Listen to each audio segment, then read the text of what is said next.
Hello mga kalisteners, so karon mga kalisteners, mabati na po ninyo ang kanang Judas Redentor part 5 no. So may pasensya no, nalimtanon na kalit na kalimot ba no? Gapon mo ginapakog akong ulo ba. Ay Pakog sa payag ba, gapon. Tigil na bukol mga kalisteners. Bukol gid mo napakog sa awang payag no kay di man kayo tantong habog ba? Mga pag kuan may pagkapakog lipong ko kadiyot nga namugnaw og hapon man no?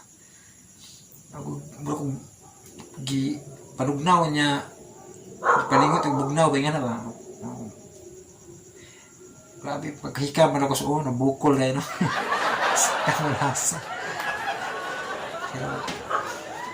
Laban ng hapon, no? Laban ng hapon, no? Kasi hapon, salig hapon, tas ginoo, ampo, kanunay, no?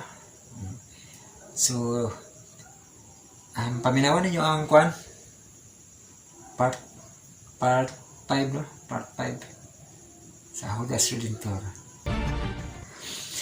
Huwag mo ito mga listeners, ang nato ang kwan, part 5 sa Judas Redentor, o di na ta maglangan no sa sunod na lang mga listeners ang mga shout out no magbasa yapon ko sa inyohang mga comment sunod.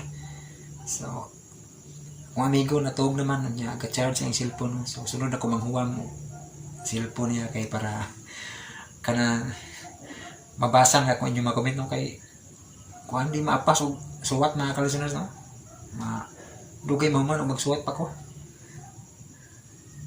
Kanang isuwat na ko ako na lang nang ipadayon og edit no. So wala na mahuwam na lang ko ani akong amigo pohon og magbasa ko inyo hang mga comment no. Kini pagbasa na ko sa inyo mga comment para lang pod kuan ba